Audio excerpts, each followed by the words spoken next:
Assim diz a palavra do Senhor.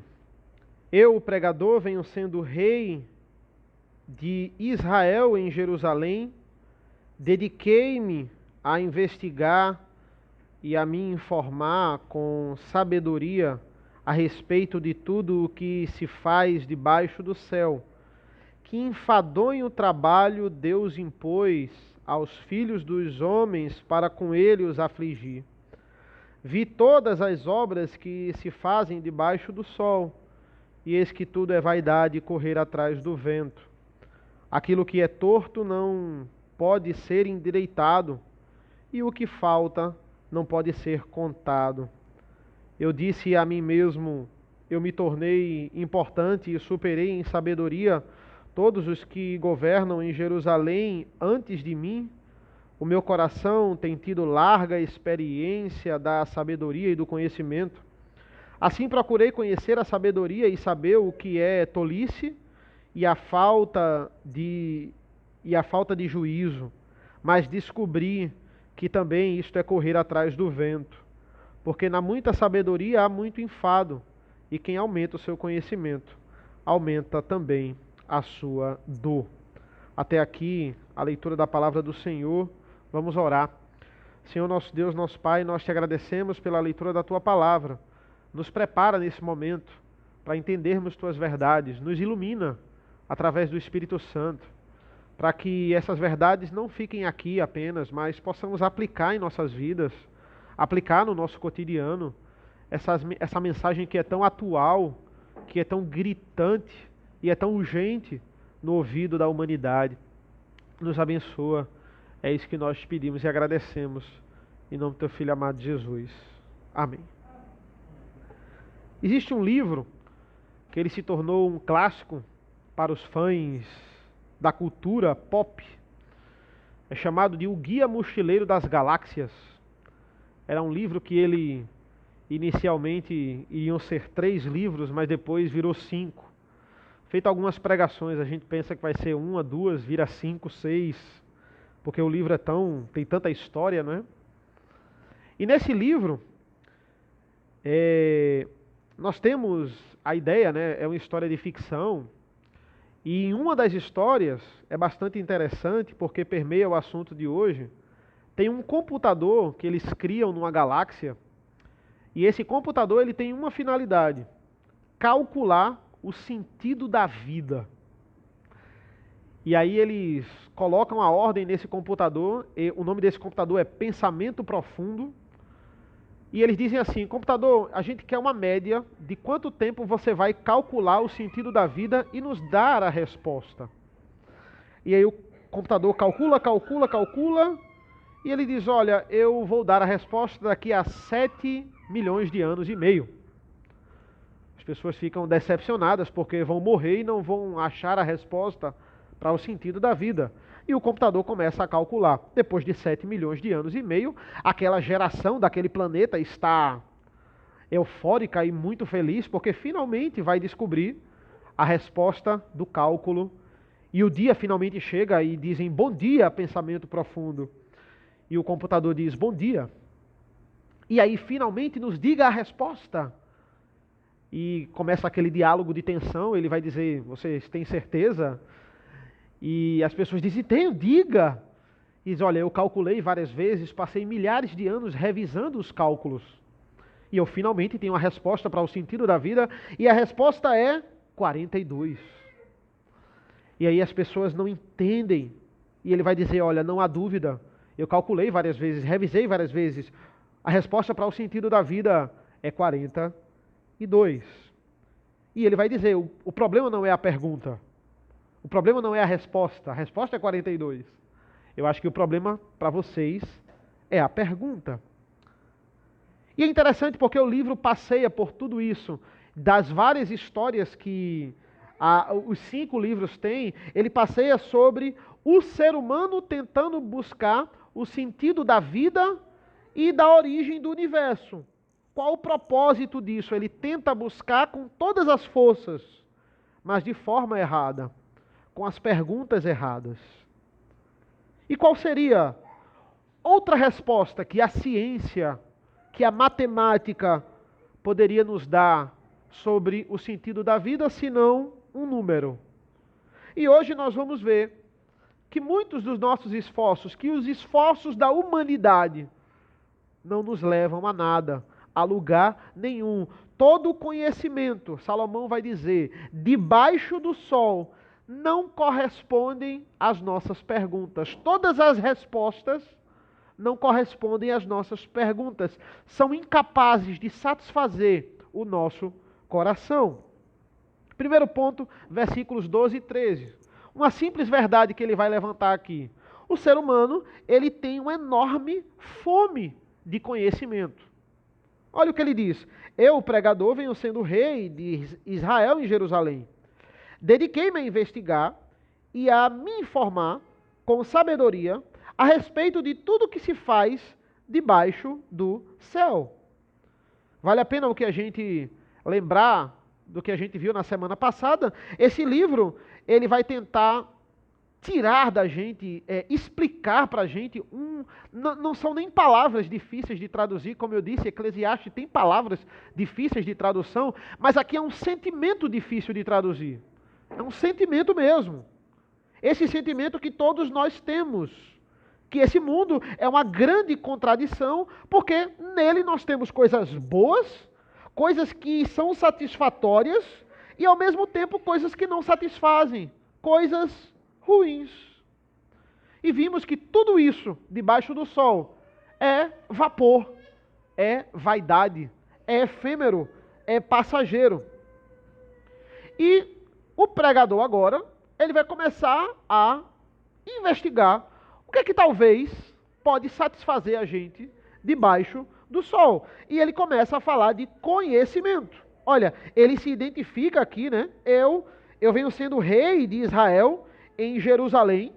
Apenas Salomão se encaixa nessa descrição aqui, porque ele era filho de Davi e reinou Israel em Jerusalém, o único que fez isso. E a Bíblia nos mostra que depois de Salomão, o reino foi dividido. E quem reinava em Jerusalém não reinava mais, né? Reinava sobre Israel, né? Não reinava mais, não reinaram sobre Israel, e sim apenas em Judá, né? Sobre Judá. Ou seja, só pode ser Salomão aqui. Depois dele existiu uma ruptura, existiu uma divisão. E o versículo 13, dediquei-me a investigar e a informar com respeito, com a sabedoria a respeito de tudo que se faz debaixo do céu. Olha, não tem como a gente contestar o currículo de Salomão. Quão sábio ele era. Foi o homem que escreveu Provérbios. Salomão sabia de tudo. Ele não só sabia sobre teologia. Ele sabia de tudo. Deus fez uma oferta muito boa para ele. Deus disse a ele, pede-me e eu te darei o que quiseres. E ele pede, abre aspas, sabedoria para discernimento, para julgar o povo. Salomão pede conhecimento para discernir entre o bem e o mal. Olha que pedido sábio. Pedir sabedoria é um trunfo muito grande, principalmente para a posição em que ele ocupou. Deus se alegrou do pedido. Em 1 Reis 3:12, Deus responde: eis que faço, segundo as tuas palavras, dou-te coração sábio e inteligente, de maneira que antes de ti não houve teu igual, nem depois de ti o haverá. Olha isso. Olha que bênção na vida de um rei.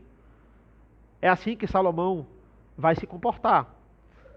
E, por favor, irmãos, abram lá em 1 Reis 4.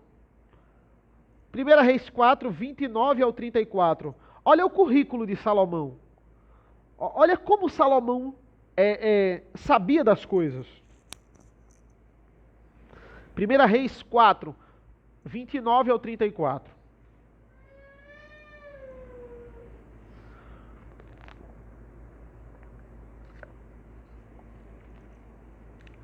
Assim diz a palavra do Senhor. Deu também Deus a Salomão sabedoria, grandíssimo entendimento e larga inteligência, como a areia que está na praia do mar. Era a sabedoria de Salomão maior do que a de todos os do Oriente e do que toda a sabedoria dos egípcios. Era mais sábio do que todos os homens, mais sábio do que Etã, Ezraíta, e do que Emã, Calcol e Darda, filhos de Maol. E correu a sua fama por todas as nações em redor, 32. Compôs 3.000 provérbios, e foram os seus cânticos 1.005. Discorreu sobre todas as plantas, desde o cedro que está no Líbano, até o isopo que brota do muro. Também falou dos animais e das aves, dos répteis e dos peixes. De todos os povos vinha gente ouvir a sabedoria de Salomão, e também enviados de todos os reis da terra que tinham ouvido da sua sabedoria. Irmãos, Salomão tinha uma sabedoria enciclopédica. Não dava num livro o que Salomão sabia. Ele sabia de todos os assuntos. Ele sabia mais do que os egípcios, ele sabia mais do que os persas, do que a Babilônia. Nada, ninguém, nenhum conselheiro se igualava a ele. Gente de muito distante, de impérios pagãos, iam ouvir conselhos dele. Ou seja, aqui, de fato, quem está falando sobre conhecimento e que não serve de nada, não é uma pessoa que não gosta de estudar. Não é uma pessoa que odeia estudar falando que conhecimento não serve para nada.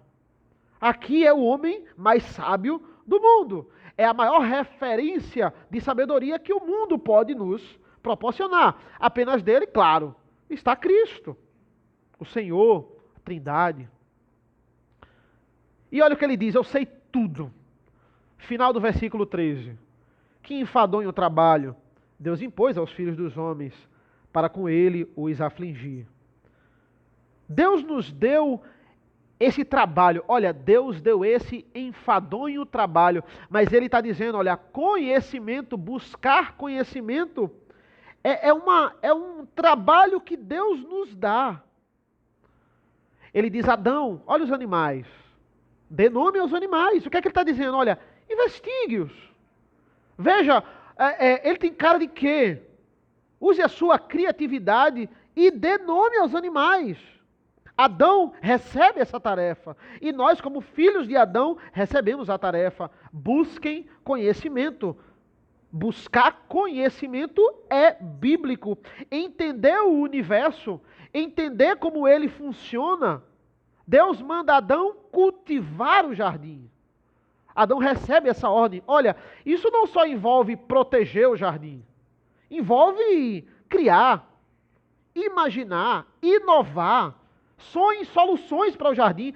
Aumente o jardim. Faça esse jardim crescer. Você é o gerente dele. Quando Deus manda você cultivar um relacionamento, Ele não manda só você proteger o relacionamento. Proteger a sua esposa. Proteger a sua namorada. Não. Ele manda você fazer muito mais do que isso. Ele manda você ser romântico. Ele manda você inovar no seu relacionamento. Ele não manda você ser um brutamonte no relacionamento, mas você é um bom protetor. Você protege a sua mulher, mas é um brutamonte. Nem fala com ela. Não. O reverendo Rodrigo falou hoje de manhã que hoje os ramos do conhecimento, eles são muito diversos, né? Eles são fragmentados. Quando eu dou aula para os meninos de Grécia Antiga, os gregos eles só tinham 2 matérias, filosofia e música. Os mais ricos tinham filosofia, música, astronomia e matemática. Mas compare com as diversas matérias que nós temos hoje, nos colégios, nas universidades, e cada dia surgem mais fragmentos, novas profissões, não tem fim. A humanidade é uma característica dela, é algo que Deus deu à humanidade, produzir muito conhecimento. Quantos ramos da biologia nós temos hoje? Como o reverendo falou, o médico daquele problema, especialista para aquilo ali. Você tem médico para cada problema. Não, eu posso lhe indicar um especialista daquilo ali. Quantos ramos da geografia, da história, da matemática? E tem cristão que é contra isso. Olha, crente não é para estar estudando ciência. crente não é para estar se aprofundando naquilo ali. Não. Olha, não pode buscar conhecimento. Isso tá errado. O povo diz que o Brasil não valoriza conhecimento. Eu acho o contrário. Eu acho que o Brasil valoriza conhecimento. Quantas vezes a gente tem passeatas de pessoas pedindo mais educação? Mais educação. Qualquer ficha que você preenche em internet e formulário, está lá perguntando seu grau de escolaridade. As pessoas querem saber o seu grau de escolaridade. O problema é que quem está no governo, ou quem está não liga para a educação, ou quem está é impedido de ligar para a educação. Porque o sistema sabe que educação não ganha tanto voto como cesta básica. O problema muitas vezes é isso. Mas as pessoas, por exemplo, o brasileiro, ele tem um grande fascínio, por exemplo, com mestrado e doutorado, né? Olha, fulano tem mestrado, fulano tem doutorado. Olha, isso não é ruim de forma nenhuma. De forma nenhuma. Mas isso também não pode virar um ídolo. A gente naturalmente quer buscar conhecimento, quer saber das coisas. A gente muitas vezes se pega querendo saber coisas que não vai influenciar em nada na nossa profissão. Mas simplesmente a gente quer saber. Eu quero saber o nome de todos os jogadores do meu time favorito.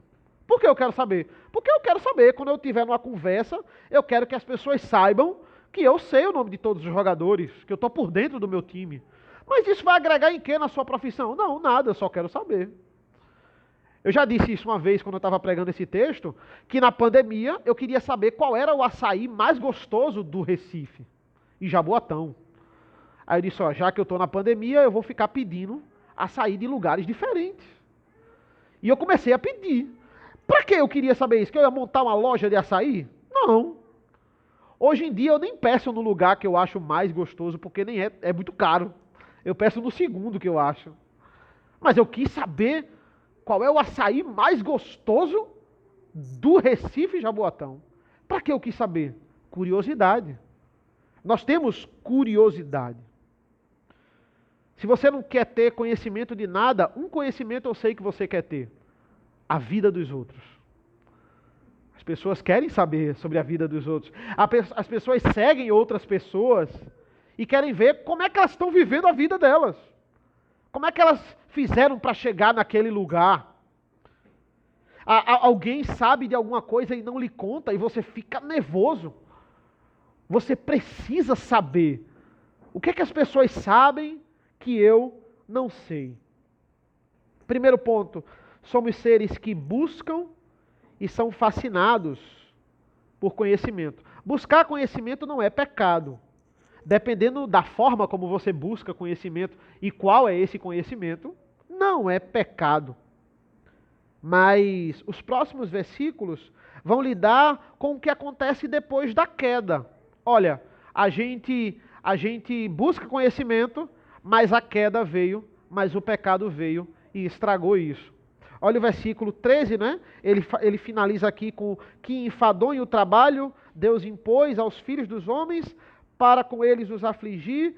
Vi todas as obras que se fazem debaixo do sol, e eis que tudo é vaidade e correr atrás do vento. A honestidade de Salomão é brutal. Ele reconhece, essa busca de conhecimento é muito emocionante, mas ao mesmo tempo é enfadonho. Por quê? Porque a queda tornou essa busca por conhecimento algo antropocêntrico. Algo que era para nós descobrirmos, louvado seja Deus, nós descobrimos, louvado seja nós. Porque foi a gente que descobriu. Isso passa a ser aflitivo. Olha, isso passa a ser enfadonho. Salomão, ele olha para o seu passado, ele olha para o seu presente e ele sabe, olha, ninguém vivo é mais sábio do que eu. E mesmo assim ele diz, isso é vaidade. A gente viu a palavra vaidade. Vaidade é vapor. Não, eu tenho todo o conhecimento do mundo, eu tenho toda a sabedoria, mas isso não serve para nada. O mundo é fascinado por essa ideia. Descobrir a resposta. O mundo tem que saber, o mundo tem que estar por dentro. A gente viu uma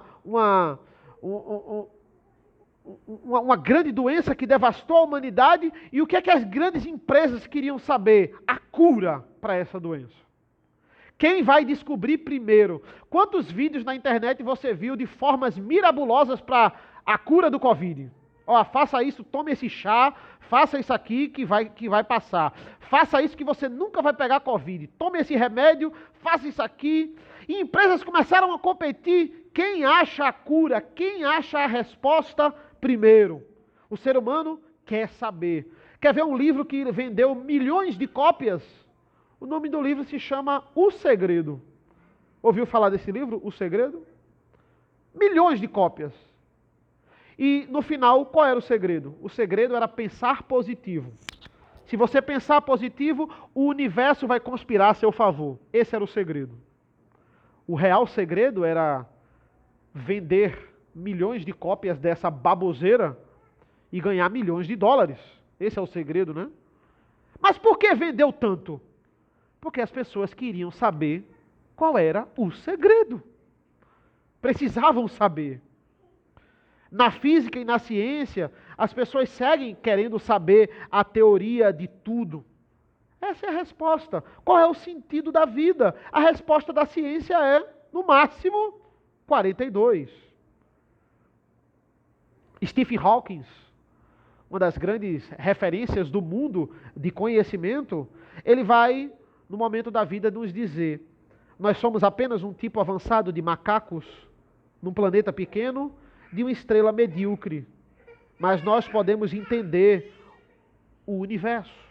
Olha, um dos homens que é considerado a maior referência de sabedoria, ele mostra a sua ignorância e o limite da sabedoria humana.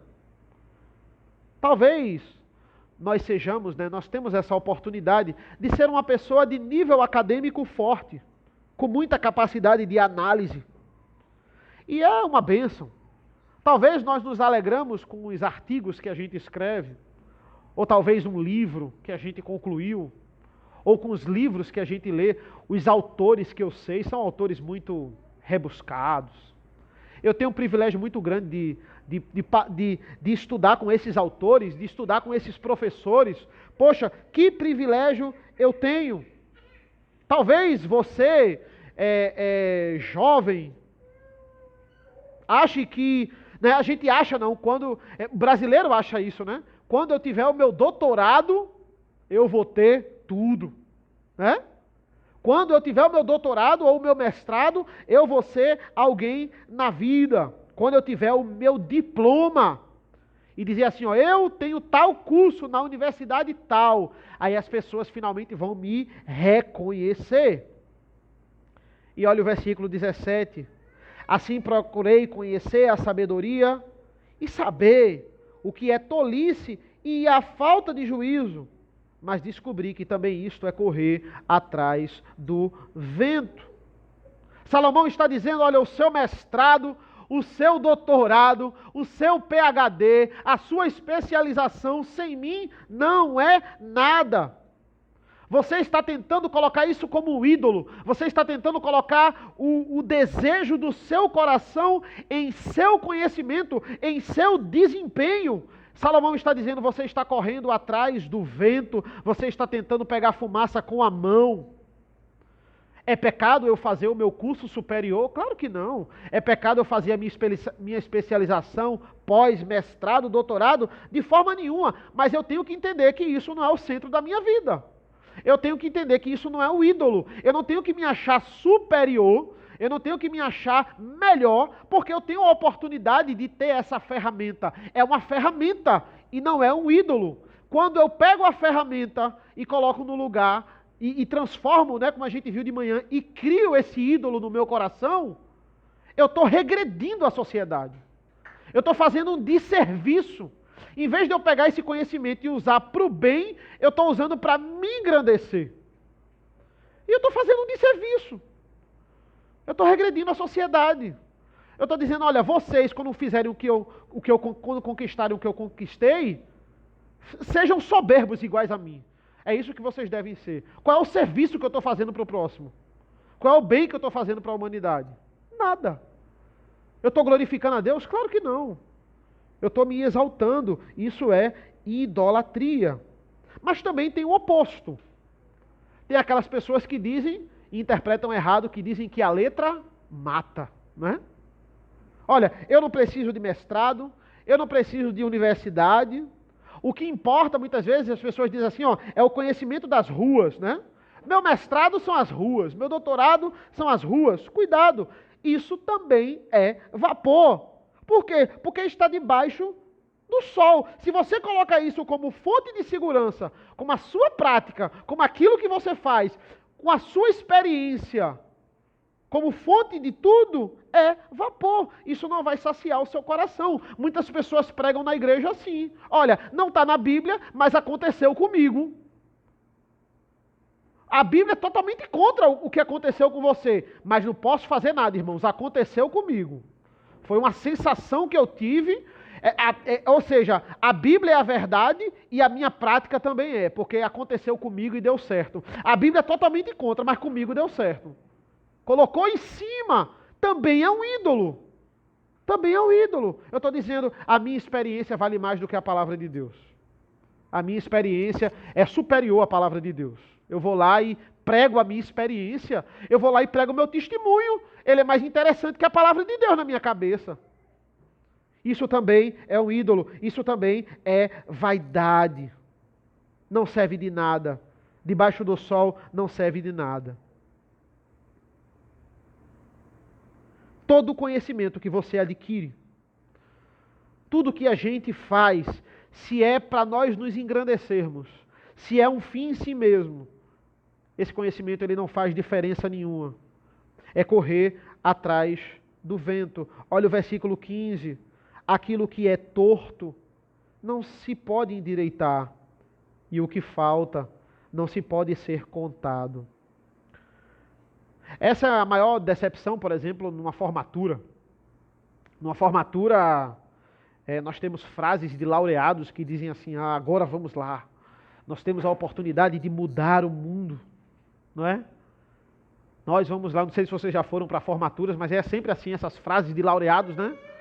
Vamos lá, vamos fazer a diferença. Na vida sempre vai existir algo torto, que a gente não vai conseguir endireitar. A nossa profissão não vai salvar o mundo. Nós não temos a capacidade de salvar o mundo. Nós não somos o protagonista dessa história. Nós não somos o herói dessa história. Quem vai salvar o mundo é Jesus. Não somos nós. Nós não temos essa capacidade. Nós podemos ser instrumentos e ferramentas para ajudar o herói de alguma forma. Mas nós não somos o herói. O herói é Cristo. Crianças, desculpem decepcionar vocês. Aquele homenzinho torto, né? Havia um homenzinho torto. Morava numa casa torta. Jesus endireitou, não é? A música fala isso, né? E tudo que era torto, Jesus endireitou. Olha, Jesus endireitou e está endireitando ao mesmo tempo.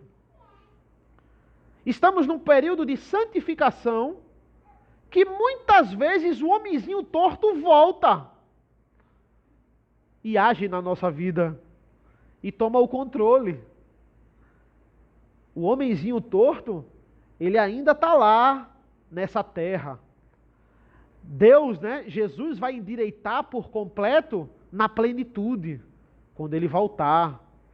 Mas esse homenzinho torto, olha o que é que Salomão está dizendo, ó. Nesse mundo caído, o que está torto é difícil.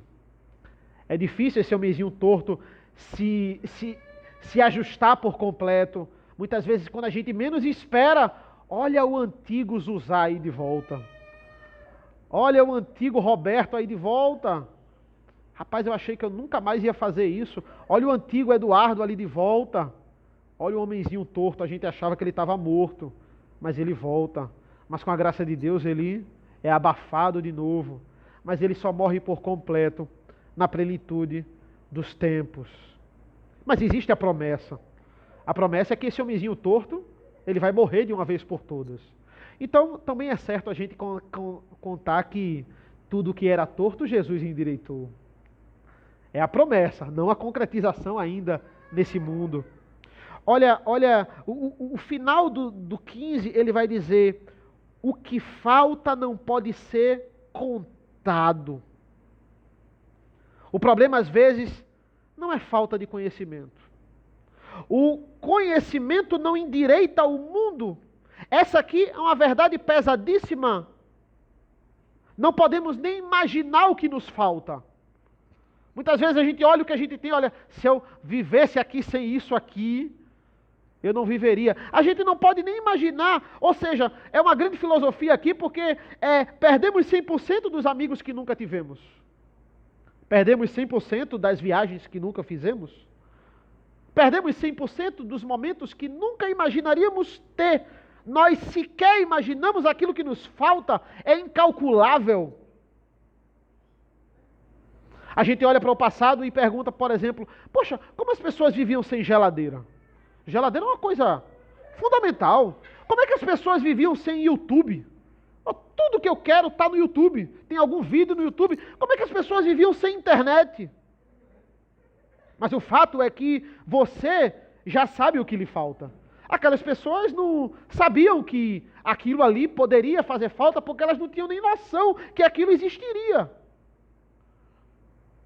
A gente não sabe, não tem ideia. Quantas outras inovações e outras coisas vão surgir que a gente nem sabe que falta na nossa vida. E as pessoas do futuro vão dizer, olha, como é que eles viviam sem isso?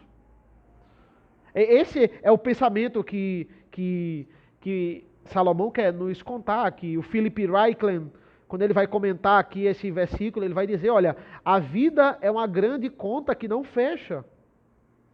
Mas constantemente estamos tentando alterar os números na ilusão que dá para fechar esse cálculo. Olha que verdade pesadíssima no versículo 18. Porque na muita sabedoria há muito enfado. E quem aumenta o conhecimento, aumenta também a sua dor. Muitas vezes a professora nos diz assim, olha gente, vamos ter conhecimento, vamos saber, porque saber não dói. A professora está errada. Minha professora dizia isso. Olha, saber não dói. Saber, Salomão está dizendo, dói. Pensar, o Emílio Garófalo vai dizer no livro, pensar é militar contra a paz. Muita gente diz, olha, a ignorância é uma bênção. Eu viveria muito mais feliz se eu não soubesse esse ninho de corrupção que o Brasil vive. Eu viveria muito mais em paz se eu não abrisse os sites de notícias que eu abro todo dia, meu Instagram cheio de notícias terríveis, e não lesse o que eu leio. Pedofilia, tráfico de mulheres, crueldade com as pessoas, crueldade com animais. Quem aumenta a ciência, aumenta a tristeza. Aumenta a tristeza porque percebe que o mundo é torto. Percebe que ainda somos homens tortos, morando numa casa torta, num mundo torto. Por último, irmãos, o temor do Senhor é o princípio da sabedoria, é o princípio do conhecimento. Volta lá para o versículo 14. Versículo 14 diz, vi todas as obras que se fazem debaixo do sol, eis que tudo é vaidade e correr atrás do vento. Olha, quando a gente olha debaixo do sol, não tem saída. A ciência tenta entender, e a ciência tem entendido muita coisa. Tem descoberto muitas coisas até são benéficas, porque Deus dá a misericórdia e dá conhecimento ao homem para isso. Isso não é pecado, mas não tem a resposta para o sentido da vida. Você não encontra a resposta para o sentido da vida na ciência. Qual a solução? Ir para fora da ciência. Ir para fora desse sistema. A vida do homenzinho torto, ela só começa a se endireitar quando ele encontra a palavra de Deus. Quando ele encontra essa resposta. A resposta está naquele que está acima do sol. Como a gente vai alcançar essa resposta? Não dá para alcançar. Pelos nossos meios, pelos nossos estudos, pelas nossas teses, pelos nossos artigos, não tem como, só tem um jeito. Quem está acima do sol, revelar para nós, se mostrar. E ele desceu porque não dava para a gente subir. Até ele. Ele teve que descer. A sabedoria de Deus teve que descer. O temor do Senhor é o princípio da sabedoria. Olha para esse mundo, olha para as lógicas de governo, para os acontecimentos, não tem jeito. Não tem lógica, é só repetição. Os fatos históricos é decepção repetida por decepção. Conhecimento, sabedoria, em tudo que eu aplico na minha vida, só tem valor no temor do Senhor. Deus existe. Deus é o dono do mundo. Só dá para investigar esse mundo de forma adequada, conhecendo o dono do mundo. Não somos criados para sermos autônomos. Todo cientista, todo matemático, todo filósofo, mesmo que descrente, ele está fazendo aquilo que Deus determinou para ele fazer, buscando conhecimento, mas boa parte, ou 100%, é em rebelião. Eles pegam o mundo que Deus deu, eles pegam a mente que Deus deu, eles pegam a capacidade dada por Deus em usar tudo aquilo, usam tudo aquilo para dizer que aquele que deu tudo a ele simplesmente não existe. Não é uma grande incoerência? Isso cria uma grande ruptura. Quando a gente rompe o temor do Senhor em tudo aquele que a gente vai buscar, isso vira vapor, vira fumaça. Qual é a saída? A saída é a mesma de sempre. A saída é Jesus Cristo. É a sabedoria de Deus. Olha, muitas vezes a gente canta, muitas vezes a gente lê, mas a gente não entende o peso de Colossenses 1. Ele é a imagem do Deus invisível. Ele é a imagem. Ele veio acima do sol, a palavra de Deus, andando sobre nós, a luz do mundo entre os homens, e nele, só nele, estão escondidos todos os tesouros da sabedoria. Ele é o que liga esse mundo perverso debaixo do sol com o mundo acima do sol. Nós que éramos, Provérbios vai dizer, inimigos no nosso entendimento. Como alguém peca contra a sabedoria? Quando nega Jesus Cristo. Ele é a sabedoria de Deus. Se eu não colocar Jesus Cristo na conta, ela não fecha. A razão dessa agonia insaciável do coração humano é porque eles cometem violência contra a própria alma quando não amam a sabedoria de Deus. Conhecer o mundo é conhecer com os olhos de Deus, é pensar com os pensamentos de Deus. Ele nos dá essa capacidade.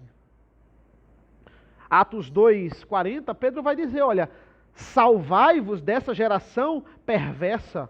E é interessante porque o perverso aqui é traduzido como torto. Salvai-vos dessa geração torta. E Eclesiastes completa isso dizendo o que é torto nunca se endireita debaixo do sol. Mas Jesus vem e endireita aquilo que era torto. E tudo que era torto, Jesus endireitou. A única coisa que vai mudar o seu caráter é Cristo. Ele mesmo falou. Salomão vai dizer, eu sou a maior referência de sabedoria do mundo. Sim, de fato. Jesus vai dizer, está aqui, eis aqui, quem é maior que Salomão. Olha, Salomão é o máximo que a humanidade pode nos oferecer. É o limite do nosso conhecimento. O ápice da raça humana não consegue superar o problema? Qual é a solução? Eis quem é maior do que Salomão. Cristo não é só um profeta da parte de Deus. Cristo é Deus falando. Ele é a palavra Ele é a palavra de Deus.